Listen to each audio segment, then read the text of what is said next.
Good morning, very good morning. तो आइए अपनी क्लास को हम आगे बढ़ाएं। और लास्ट क्लास में मैंने कुछ क्वेश्चंस करने के लिए दिए थे आप लोगों को, उस पर चर्चा करेंगे अभी। पर फिलहाल थोड़ा सा इसमें आज हमें थ्योरेटिकल पार्ट भी इसका देखना है।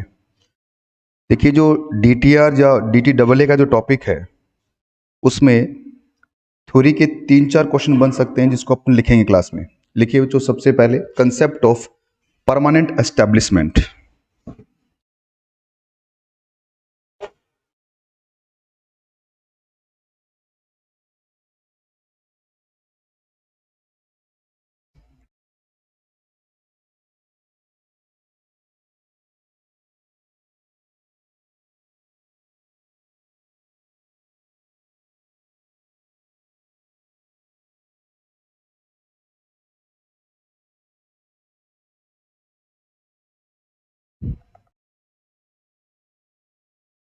इसको पीई बोलते हैं। जब तक पीई नहीं होगा तब तक आपका D T double A apply नहीं होगा।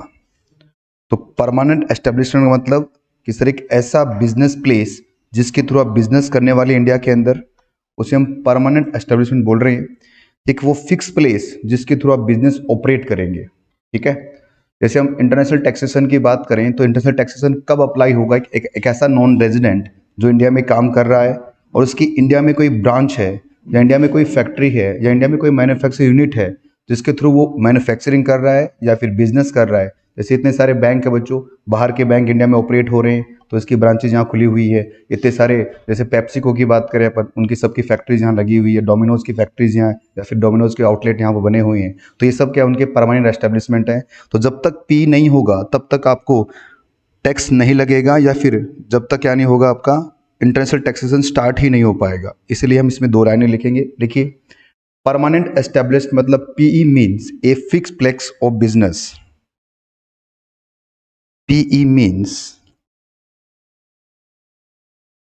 a fixed place of business। एक ऐसा फिक्स प्लेस ऑफ बिजनेस जिसके थ्रू आप क्या करने वाले, बिजनेस करने वाले हैं। Point number 2, every DT double A,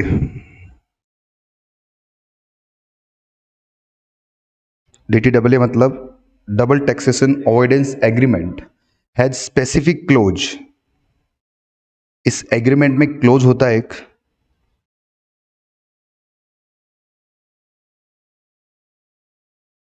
which deal with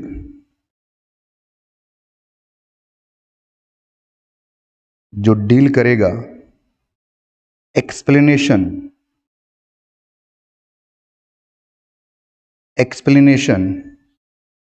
of PE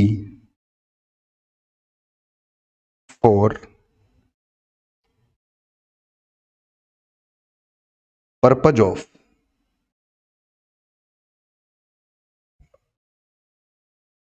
DT double A taxation.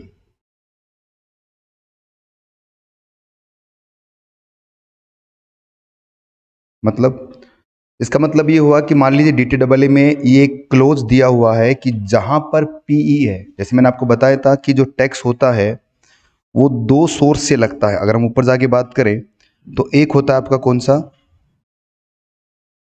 एक होता है रेजिडेंस सोर्स और एक होता है आपका एग्जम्पशन मेथड। तो रेजिडेंट सोर्स का मतलब क्या हो गया बच्चों, जिस कंट्री के अंदर आपका PE है या जिस कंट्री के अंदर आप रहते हैं वहां पर टैक्स लगेगा। और दूसरा होता है सोर्स। सोर्स का मतलब क्या हो गया, जहां से आपने इनकम को अर्न किया है। तो DT डबल ए के अंदर ये दोनों सोर्स हैं। तो ये जो रेजिडेंट वाला सोर्स है, इसका मतलब क्या हो गया, इसका मतलब DT डबल ए में एक क्लोज आएगा कि सर जहां पर भी आपका बिजनेस प्लेस है जिसको हम PE बोल रहे हैं, उस पे टैक्स लगेगा, ना कि सोर्स पे टैक्स लगेगा। तो ये हर एक DT डबल ए में होता है। लिखे इसके अंदर बाद में, business income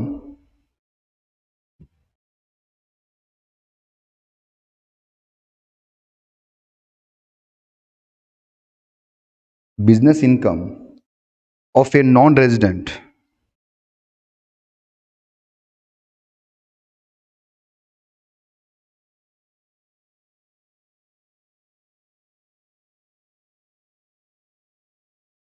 will not be taxable, will not be taxed in India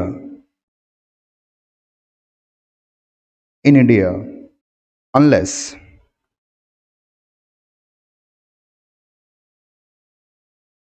such non-resident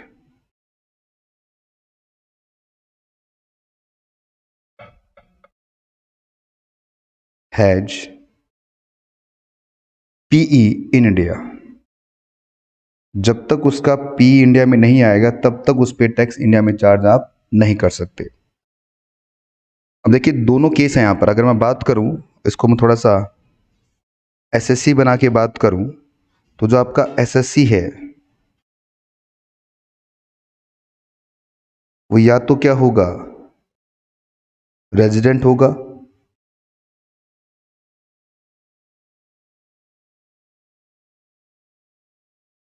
या क्या होगा, वो नॉन रेजिडेंट होगा।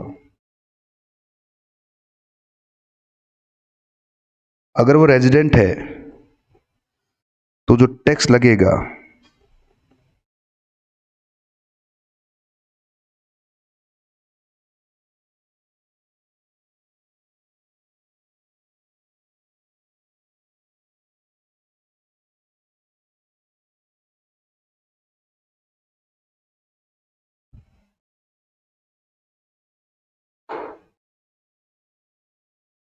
Always taxed in India. अगर आप एक रेजिडेंट हैं तो आपकी जो डबल टैक्सेशन की जो इनकम है वो हमेशा कहाँ टैक्सेबल होगी, इंडिया में टैक्सेबल होगी। तो दूसरी कंट्री क्या करेगी, हाँ, DTAA के अंदर अगर क्लोज दिया हुआ है, क्लोज क्या दिया हुआ है, रेजिडेंट। देखो DTAA का मतलब क्या हो गया कि एग्रीमेंट कर रहे हैं हम दूसरी कंट्री के साथ में कि हमारा कोई पर्सन आपके वहां भी इनकम कमा लेगा तो कैसे टैक्स लगेगा। तो हाँ, नहीं नहीं सुन, दो, अगर आप इंडिया के रेजिडेंट हैं, ठीक है, और DTAA में क्लोज है कि सर अगर कोई पर्सन इंडिया का रेजिडेंट है और इंडिया के बाहर कोई इनकम कमा रहे हैं और इनका सोर्स कहाँ से आ रहा है, इंडिया से आ रहा है, तो टैक्स कहाँ रहेगा, हमेशा इंडिया में टैक्स होगा। अगर आप एक नॉन रेजिडेंट स्टेटस आपका और आपने इनकम कहाँ से कमाया, इंडिया के बाहर से कमाया, तो उस पर अब टैक्स नहीं लगेगा, टैक्स ही नहीं लगेगा उस पर। कब टैक्स लगेगा, जब उसका सोर्स कहाँ से आ रहा है, इंडिया से आ रहा है। चलो लिख लो, plus source of income in India.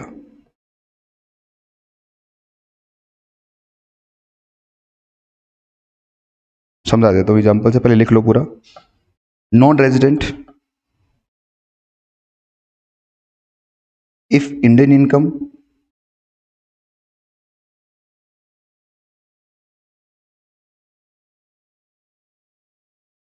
तो टैक्स ऑलवेज कहाँ रहेगा, इंडिया में।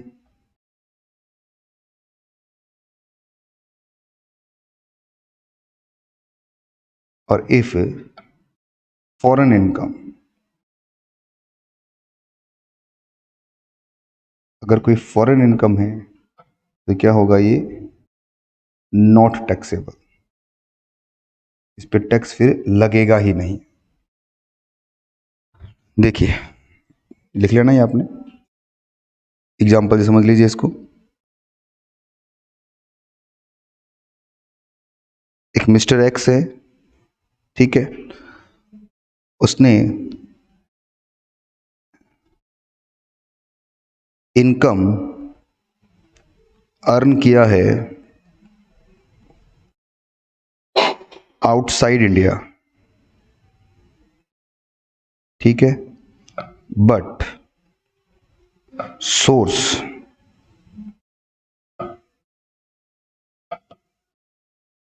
ऑफ इनकम, मतलब उसका पीई इंडिया में था।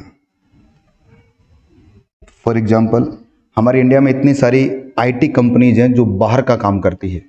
बैंगलोर के अंदर लाखों कैसी कंपनियां बनी हुई हैं जो सारी सॉफ्टवेयर बाहर के लिए काम कर रही है, ठीक है।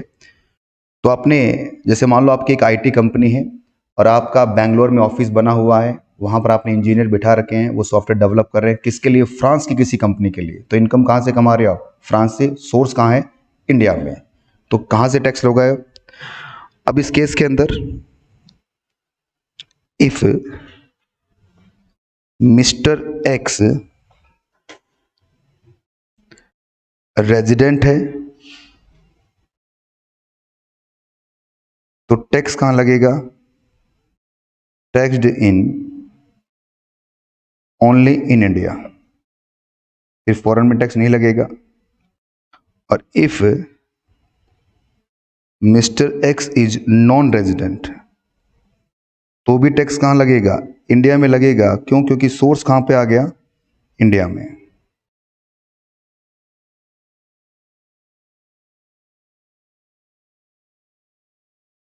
ये जो प्रोविजन है ये सिर्फ आईटी कंपनीज के लिए बनाया था इन्होंने। ये प्रोविजन कब आए थे? मर्सिडीज का सॉफ्टवेयर डेवलप किया था इंडिया ने, तब ये प्रोविजन बनाया था इन्होंने। मर्सिडीज जो गाड़ी होती है ना, वो एक सॉफ्टवेयर के थ्रू, हर गाड़ी सॉफ्टवेयर के थ्रू ऑपरेट होती है। तो मर्सिडीज की जो सॉफ्टवेयर था उसके बेस पे इसको बनाया गया। हटा दूं, इसको ऊपर कर दूं।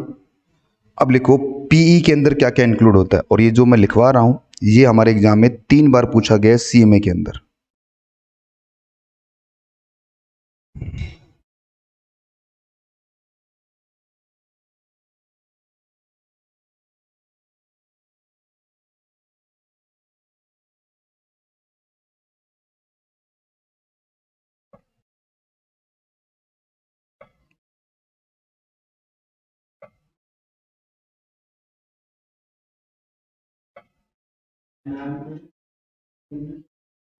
सोर्स इंडिया है भाई, सोर्स इंडिया है।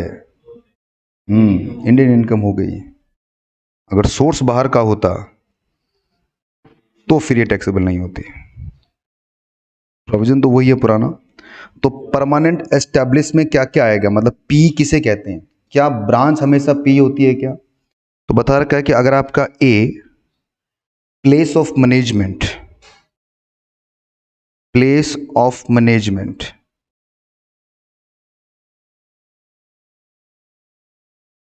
वो भी पी माना जाएगा, या ए प्लेस ऑफ, या ए ब्रांच ऑफ बिजनेस,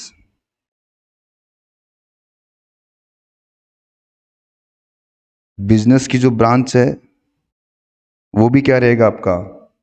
पी मान लेंगे हम। ए office,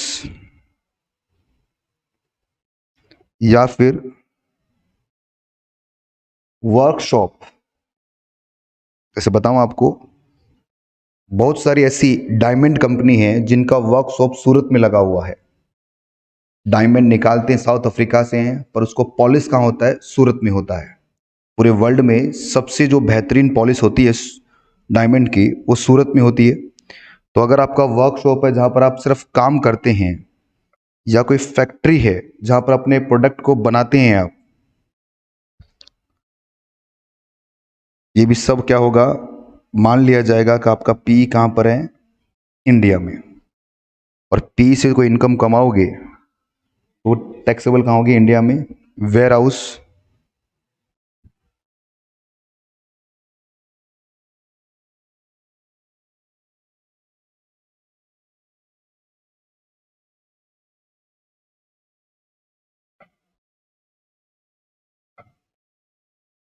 storage space of oil.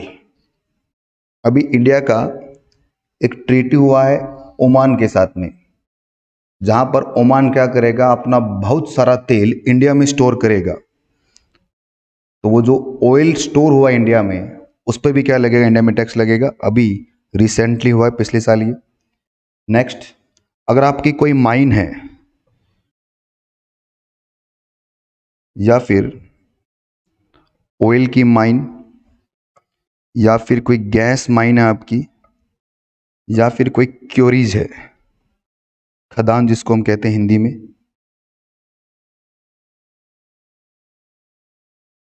तो ये सब क्या माना जाएगा? आपका बिजनेस एस्टेब्लिशमेंट माना जाएगा। ठीक है, ये एग्जाम में आता है भी। इतना ही नहीं, आपको इसमें और लिखना पड़ेगा। एज पर डी डबल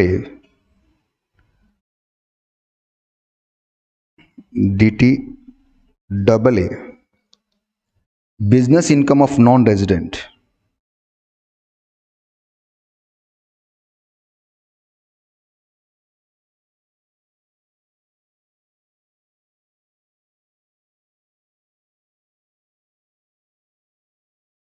अगर किसी नॉन रेजिडेंट की बिजनेस इनकम है, taxable in India only if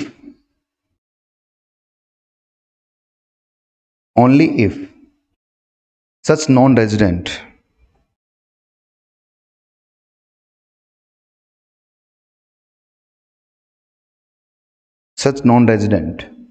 has PE, कहाँ पर होनी चाहिए, PE in India, but as per Income Tax Act,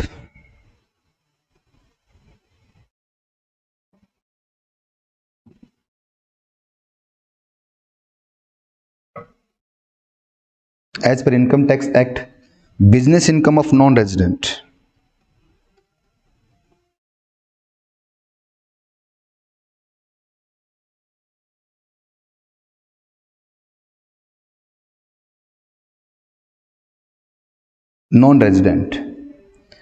taxable in India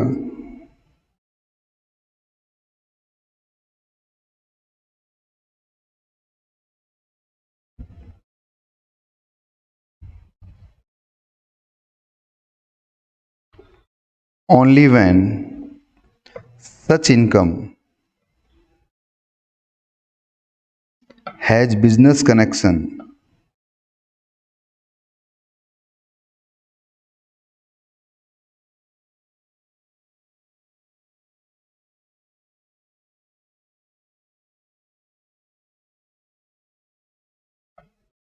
as per section 9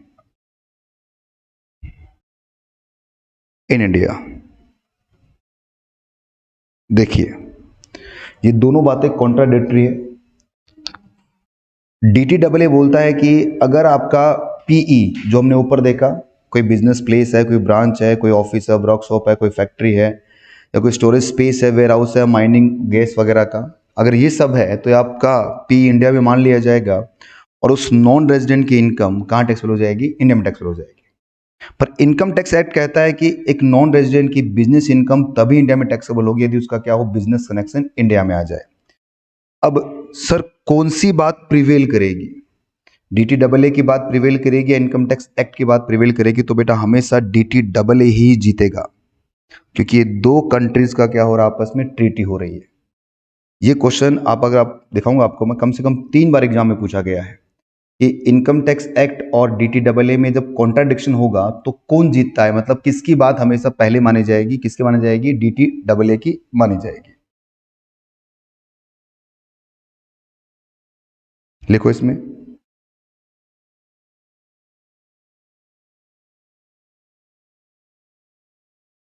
non resident to whom DTAA apply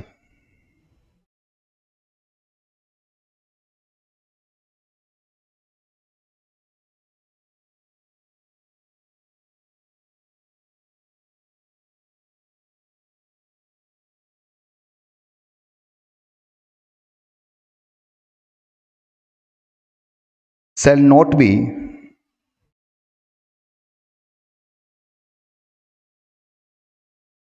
entitled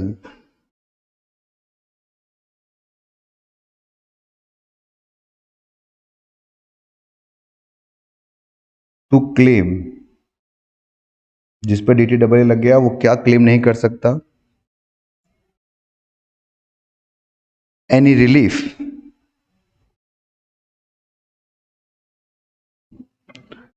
DTAA unless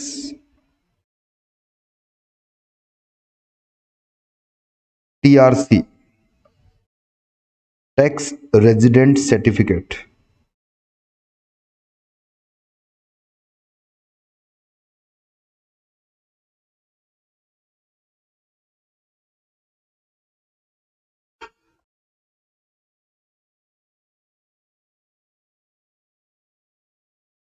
TRC of his being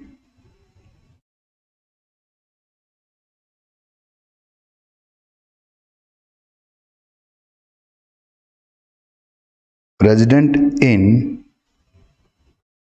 any foreign country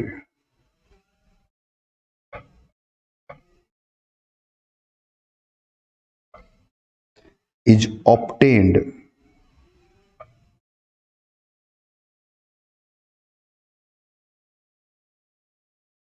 by him from foreign country। क्या लिखा हमने?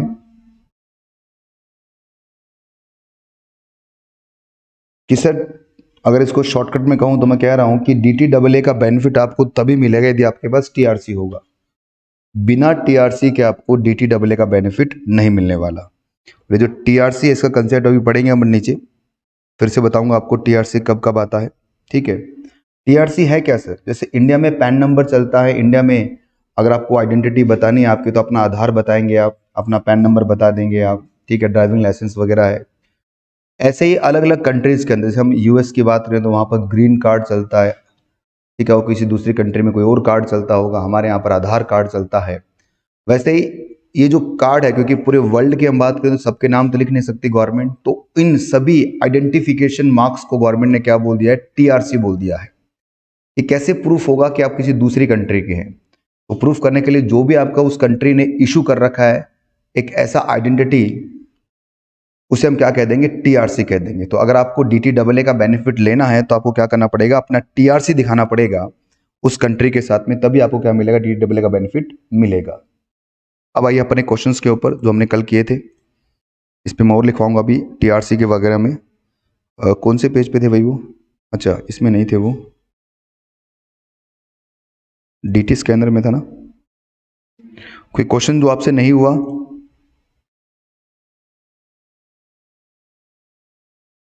कर लिए?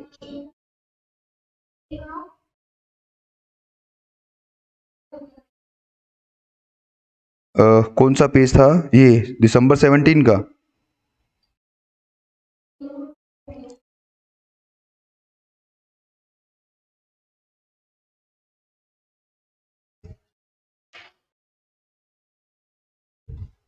कितने? 4 question दिए थे ना शायद मैंने, 5 शायद। पहला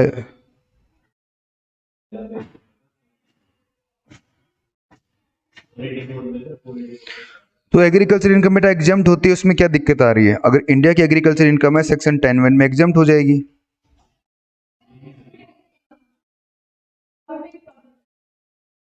चलो अपन सारे ही कर लेते हैं, चलो सारे कर लेते हैं, कोई बात नहीं, थोड़ा सा आपको रिवीजन भी हो जाएगा। चलो देखिए, मिस्टर धोनी है, करवा दिया सही? ठीक है, एक मैं वो जो DTAA का अभी जो मैंने कंसेप्ट पढ़ाया ना उसका क्वेश्चन भी दिखाता हूँ आपको कैसे आता है।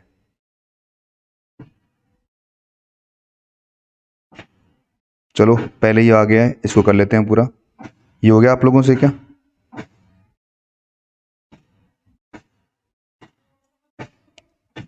देखिए, निरंजना है जिनकी एज 61 है, रेजिडेंट है, और इनके पास फॉरेन कंट्री X से कुछ इनकम आ रही है, इंडिया के साथ उसका DTAA एविडेंस एग्रीमेंट नहीं है, और इसकी डिटेल बता रखी है 22-23 ईयर की। बिजनेस इनकम इंडिया में 8 लाख रुपए की है। Income from country X, business से ही कमाया है, ग्रोस रेंट रिसीव्ड हुआ है, लेट आउट 2 लाख रुपए का, लाइफ इंश्योरेंस प्रीमियम 1 लाख का, इस पे ATC मिल जाएगा आपको। यहाँ पर ग्रोस रेंट लिखा हुआ है तो इसका मतलब क्या हो गया बेटा? ये आपका GAV है, ठीक है ना, 2 लाख। इसमें से म्युनिसिपल टैक्स क्वेश्चन में दे नहीं रखे तो ये बनेगा आपका NAV कितने का? 2 लाख का ही। फिर इसमें अंडर सेक्शन 24A का 30% माइनस कर दोगे, और 24B का, देखो ये प्रेजेंटेशन पूरा दिखाना पड़ेगा आपको, तब आएगा आपका इनकम फ्रॉम हाउस प्रॉपर्टी। और डायरेक्ट हम करें तो इसको 70% से करोगे तो आ जाएगा 1,40,000। ये प्रेजेंटेशन आपको दिखाना पड़ेगा, ठीक है। तो 1,40,000 आपकी ये इनकम आ गई है। फिर आगे बढ़ते हैं अपन। LIC sorry life insurance premium आपका ATC का है, ये 1 लाख हो गया। कंट्री एक्स का रेट है 10% का, दे रखा है house properties no tax in country X में टैक्स नहीं है। तो ये तो आसान सा था। बताओ कैसे करोगे? टोटल इनकम निकाल लो। टोटल 1140 आ रहा है क्या? इस पे टैक्स बना दिया आपने 158। अच्छा, सैस जोड़ना है क्या इसमें?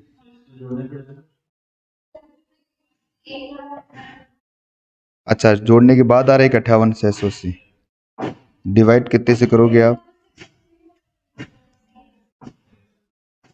मल्टीप्लाई 100, कितना परसेंट आ गया?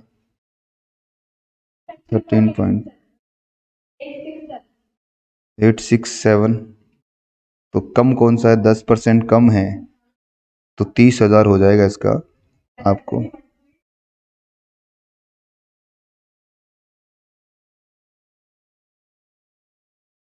तो आपको रिलीफ मिलेगा 30,000 का, और ये अमाउंट आएगा आपका टैक्स पेबल का। ठीक है। और देखिए, आप क्वेश्चन जब आप कर रहे थे तो आप ये भी साथ साथ में थोड़ा देखना कि इन्होंने ये नोट भी बनाए हैं। आपको भी नोट बनाना है, वर्किंग नोट। बिना वर्किंग नोट के आप इसको कंप्लीट नहीं करेंगे भाई। हालांकि नोट के जो नंबर होते हैं, नोट को कोई पढ़ता नहीं है इतना, फिर भी इसमें नंबर छुपे होते हैं, इसलिए आपको नोट भी पढ़ना है। इसके बाद का क्वेश्चन है एक और, जून। अच्छा, यही दिक्कत कर रहा था क्या आपको, एग्रीकल्चर इनकम वाला? कोई बात नहीं, अभी कर लेते हैं। ये एक स्ट्रॉबेरी प्राइवेट लिमिटेड कंपनी है आपकी, डोमेस्टिक कंपनी है, ड्राइव कर रही है income from India as well as the country Y से, with which the India does not have DTAA। देखिए, आप क्वेश्चन तब भी प्रैक्टिकल क्वेश्चन बनाएगा इंस्टीट्यूट, वो DTAA नहीं देगा, क्योंकि DTAA मिल गया तो फिर तो कुछ करने की जरूरत ही नहीं है आपको, इनकम एग्जाम्प्ट हो जानी है वैसे भी। इसीलिए हमेशा DTAA नहीं वाला क्वेश्चन आपसे पूछा जाएगा। ठीक है। देखो कैसे लिखा हुआ है कि इंडिया से अर्न किया आपने, कंट्री वाई से अर्न किया। कंट्री वाई जो फॉरेन कंट्री है भाई, जी आपको ग्रोस रेंटल इनकम दे रखी है हाउस प्रॉपर्टी की, यहाँ 12 लाख है, यहाँ 6 लाख रुपए की है। म्यूनसिपल टैक्स पे किया, माइनस कर देंगे आप, और ऑन बिजनेस इनकम दे रखी है आपको। तो पहले तो मुझे बताइए टैक्स कितना आ गया दोनों का, एक क्या बोलते हैं उसको, हाउस प्रॉपर्टी की इनकम कितनी आ रही है? -40,000 इंटू 0.7, इसका तो आएगा 8,12,000, और इसका आएगा -30,000 मल्टीप्लाई 7, नहीं 399 आ रहा है भाई मेरा तो। एक मिनट रुको। Country X and municipal tax is not allowed as a deduction. अच्छा, कंट्री वाई जो आपका है उसका म्यूनसिपल टैक्स अलाउड नहीं है। And gross rental is tax, agriculture income of the share of in from firm of the country Y is exempt of that nation. अब देखिए बच्चों, बिजनेस इनकम आपको दे रखी है, share of profit with firm. देखो, शेयर ऑफ प्रॉफिट जो होता है वो हमेशा एग्जम्प्ट होता है, तो यहाँ पर भी एग्जम्प्ट है ये। एग्रीकल्चर इनकम क्या है, इंडिया की एग्जम्प्ट है। ठीक है। तो अब क्वेश्चन जब आप करेंगे तो पहले का आंसर कितना हो गया आपका, gross total income, house property, rental income, दोनों का टोटल लगा दिया इसने, 18 लाख हो गया। और म्यूनसिपल टैक्स कितना माइनस किया इसने, 70,000 माइनस किया। नहीं नहीं नहीं, एक मिनट रुको, इसने क्या लिखा है फिर से देखो ध्यान से, in country y municipal tax are not allowed as a deduction. ये उस कंट्री में म्यूनसिपल टैक्स अलाउड नहीं होता है आपको, हमें तो हमारे इंडिया का टैक्स कैलकुलेट करें ना। अब जब उस कंट्री का निकालेंगे तब देखेंगे ये, इसलिए अलाउ कर रहे हैं इसको। ठीक है। तो ये आ गया आपका, इसमें से स्टैंडर्ड डिडक्शन माइनस किया तो आपकी इनकम आ गई कितनी हाउस प्रॉपर्टी की, 12,11,000। और बिजनेस इनकम है बोथ नेशंस की, टोटल लगा लो आप, 7, 20 और 11,20,000 का कितना हो गया, 18,40,000। उसमें से शेयर ऑफ प्रॉफिट ये एग्जम्प्ट हो जाएगा, और एग्रीकल्चर इनकम एग्जम्प्ट हो जाएगी। पर जो इंडिया के बाहर की एग्रीकल्चर इनकम होती है वो टैक्सेबल होती है, इसलिए इसको टैक्सेबल कर दिया बच्चों। ये आपका आ गया GTI। क्योंकि ये स्ट्रॉबेरी प्राइवेट लिमिटेड है इसलिए 30% टैक्स लगा दोगे आप, और उसमें 4% सेस जोड़ दोगे तो ये आपका टैक्स आ जाएगा।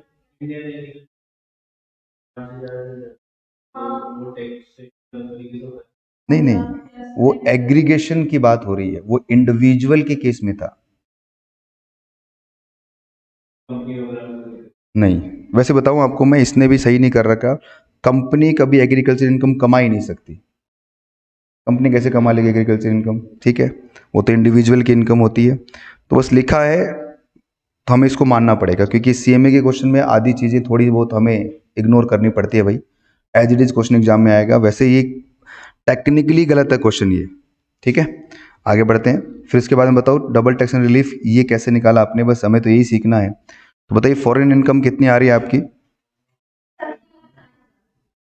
17 लाख।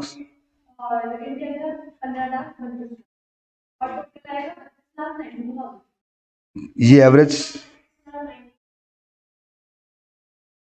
17 लाख फॉरेन की।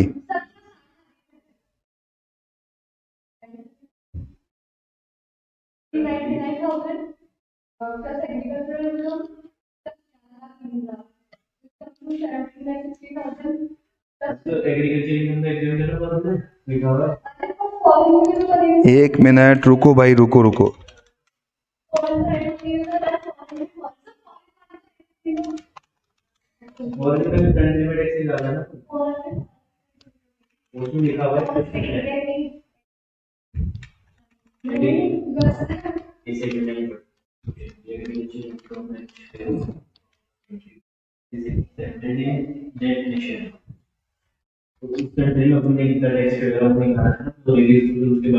नहीं नहीं, वो तो दे रखा है ना आपको। एक मिनट। क्योंकि एग्रीकल्चर में जो फॉरेन की टैक्सेबल होती है और इंडिया की एग्जाम रहती है, वो देखिए नहीं होता। हाँ तो इंडियन इंडियन होगी तो फॉरेन।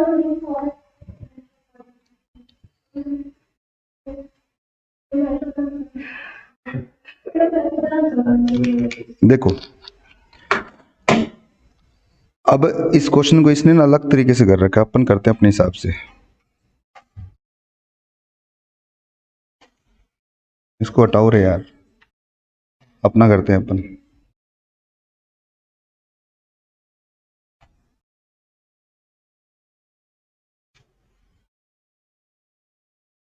सबसे पहले इस क्वेश्चन को आप ना बताइए, आपकी टोटल इनकम कितनी आ रही थी इंडिया के हिसाब से? टोटल इनकम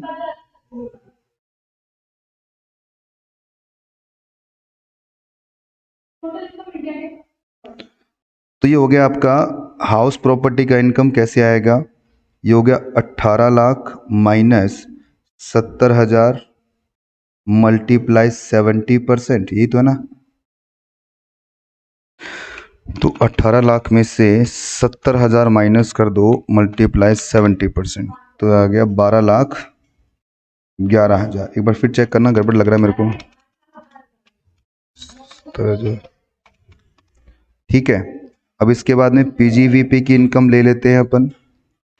पीजीवीपी की इनकम कितनी है आपकी? ये आपकी पीजीवी की इनकम है 7,20,000 प्लस 11,20,000, 18,40,000। और एग्रीकल्चर इनकम है फॉरेन की कितने की? क्योंकि शेयर्स तो एग्जाम्प्ट हो गए ना, देखने की जरूरत नहीं है इसको। तो 2,41,000 प्लस 2,41,000 प्लस 12,11,000, कितना आ गया ये? 32,92,000। बनाओ टैक्स कितना बनेगा इसके ऊपर?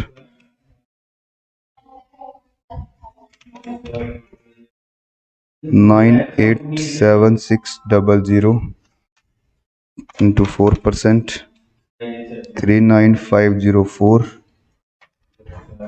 102। ये आ गया टैक्स आपका। तो इसका रेट निकाल लीजिए भाई, रेट कितना आ रहा है टैक्स का? रेट तो वही आएगा ना, 31 30 प्लस 4%। तो साफ ही दिख रहा है, क्योंकि 30 में 4% जोड़ दो, ये तो आएगा। और फॉरेन का रेट कितना आपका दे रखा है क्वेश्चन के अंदर? वो दे रखा है 25। दोनों में लोअर कौन सा हुआ? 25। ठीक है, अब फॉरेन इनकम निकालनी है। बताओ अभी फॉरेन इनकम ये आपकी 6 लाख रुपए की है, और इसमें म्यूनसिपल टैक्स वहाँ अलाउ नहीं है आपको। तो फॉरेन इनकम अगर हम देखें तो 6 लाख जो आपका है, इसको 70% करोगे कितना आएगा, 4,20,000। प्लस आप करोगे फॉरेन की बिजनेस इनकम जो कितनी है बच्चों, 11,20,000। टोटल कितना हो गया, 15,40,000। एग्रीकल्चर इनकम तो फॉरेन की फॉरेन में एग्जाम्प्ट रहेगी, इसीलिए मल्टीप्लाई करोगे आप किससे, 25% से, इसी को। तो 3,85,000 यहाँ से माइनस कर दोगे, तो ये कितना बचेगा अब आपका, तो ये आएगा टैक्स पेबल आपका 6,42,104। ठीक है, आ गया समझ में ना, 6,82,104। ठीक है, इसके बाद वाला क्वेश्चन कौन सा दिया था मैंने करने के लिए आप लोगों को, ये रहा। अगला क्वेश्चन आपका दिसंबर वाला है, कर लिया था ये, दिसंबर वाला करवाऊं अभी ऑनलाइन में। मैं आपको एक दो मैथ क्वेश्चन और करवाता हूं।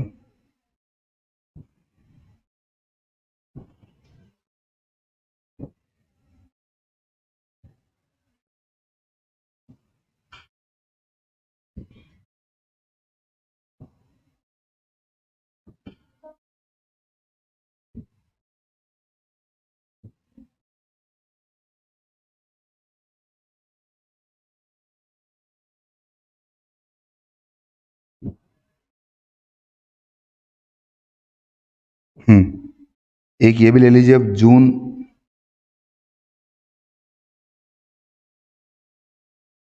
जून 19 का क्वेश्चन है भाई, पेज नंबर 510 पर है ये, 510 नंबर पेज पर है, ये भी आप करके आएंगे। ठीक है, कोई डाउट हो तो मुझसे पूछेंगे आप। और अब इसका प्रिंट आउट मत निकालना अभी आप, जब नया वाला आने वाला ये भी कुछ ही दिनों के अंदर, इसके अंदर वो आपको दे दूंगा मैं। ये है जून, क्वेश्चन नंबर देखो, ये है ना, जो लिखा होता है ये क्वेश्चन नंबर होता है, जब जो, हाँ पेपर के अंदर जो क्वेश्चन है वो ये है, क्वेश्चन नंबर 6B है ये, जून 19 का 6B। पेज नंबर आपका है ये 510, 16.510। और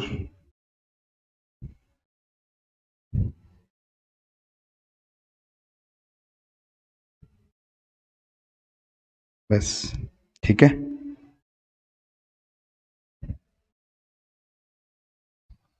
ये क्वेश्चन आप करेंगे। आइए अपना वापिस,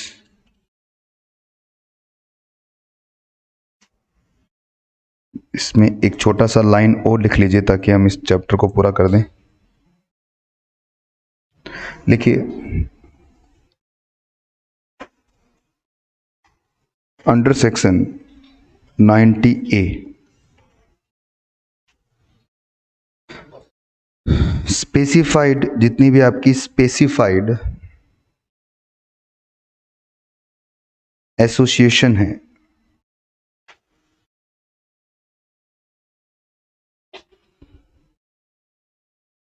of India can enter into agreement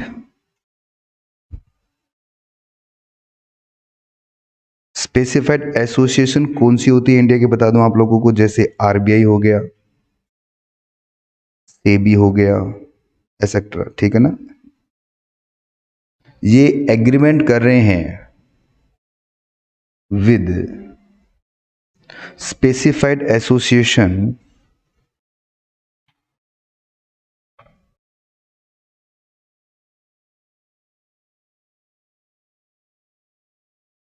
of foreign country.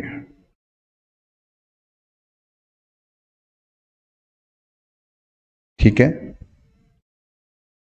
तो सेंट्रल गवर्नमेंट में अडॉप्ट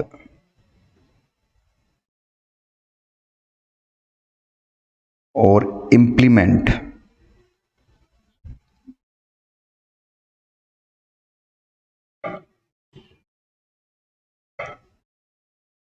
such DTAA।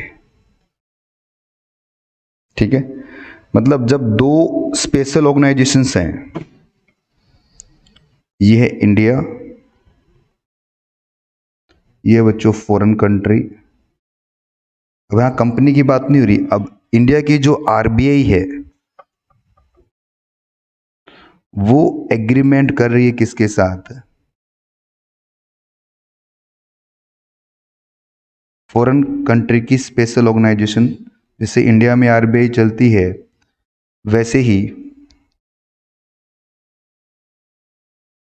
एफबीआई चलती है बच्चों यूएस के अंदर। ठीक है,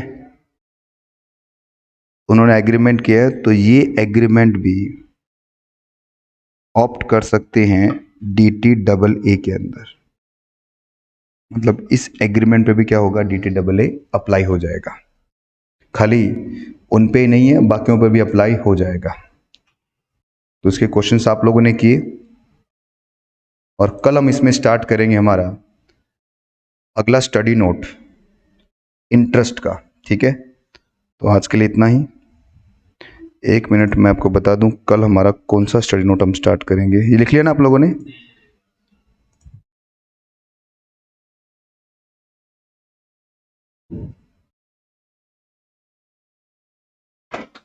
पहले तो कहते सारे स्टडी नोट पता थे मेरे को, कौन सा स्टडी नोट में क्या लिखा हुआ। अब क्या है कि नया सिलेबस चेंज हो गया ना, तो मुझे देखना पड़ेगा कि कौन सा स्टडी नोट का अपने को टॉपिक स्टार्ट करना है। इंटरनेशनल टैक्सेशन में मैंने सिर्फ आपको एक छोटा सा टॉपिक पढ़ा है, DTAA। अभी पूरा पढ़ा हुआ इंटरनेशनल टैक्सेशन हमारा। इसको पढ़ने से पहले हमें बहुत सारी चीज़ें और सीखनी पड़ेंगी, तब जाके हम नॉन रेजिडेंट का टैक्सेशन सीखना पड़ेगा, नॉन रेजिडेंट कंपनी का टैक्सेशन सीखना पड़ेगा, स्कीम कौन कौन सी है वो सीखनी पड़ेंगी, इंटरेस्ट कौन से लगते हैं वो सीखने पड़ेंगे, तब जाके हम आगे की बातें पढ़ पाएंगे।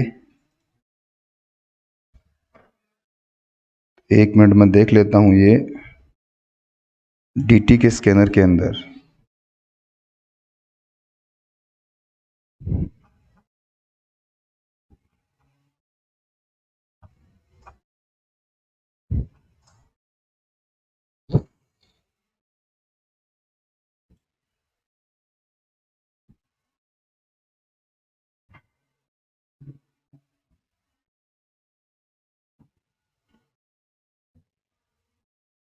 लो, ये वाला केस आप इसका स्क्रीनशॉट लो भाई। न्यूमेरिक क्वेश्चन के अंदर एक तो ये वाला करना है आपको, आंसर इसका दे रखा है आपको साइड में, कल करके लाएंगे आप। ठीक है अनुपम, और हो सकता है एग्जाम में यही क्वेश्चन पूछ ले, तो ये नए क्वेश्चन ऐड किए इन्होंने। एक फेमस बैडमिंटन प्लेयर है बच्चों, अलग अलग टूर्नामेंट्स में वो पार्टिसिपेट करता है और रेजिडेंट इन इंडिया है। 31/3/2023 को इसने इनकम ड्राइव के लिए टूर्नामेंट आउटसाइड इंडिया में खेला, और इनकम इसने और उस कंट्री के साथ में DTAA नहीं था। इंडिया के टूर्नामेंट में इसने 32,50,000 कमाए, आउटसाइड इंडिया के टूर्नामेंट में इसने 16 लाख रुपए कमाए, और share of profit from partnership firm set of permitted by the Nations 2 lakh रुपए का। बच्चों ये क्या होता है, एग्जम्प्ट होता है। जो चीज़ एग्जम्प्ट होती है वो लॉस नहीं होती, वो जीरो होती है। रेजिडेंट हाउस प्रॉपर्टी परचेज की कोलंबो के अंदर, और रजिस्ट्रेशन एंड स्टैम्प ड्यूटी पे किया आपने 1,80,000, वहां पर 4 करोड़ रुपए का। आपको बताना है द फॉरेन इनकम पर टैक्स पे किया आपने कितने का, 3,50,000 रुपए का। तो कंप्यूट करना आपको 91 की रिलीफ। तो ये अमाउंट जो है ना वो रिलीफ का है। ठीक है, और इसको भी कॉपी करो। एक मिनट रुको, थोड़ा सा छोटा कर देता हूँ इसको मैं। दिख रहा है क्या आपको ये? एक मिनट रुकना, एक मिनट रुकना। चलो, क्लिक कर लिया आपने, हो गया। और अब इसके ऑब्जेक्टिव भी क्लिक कर लो। मतलब ये क्वेश्चंस क्लिक करने हैं आपको।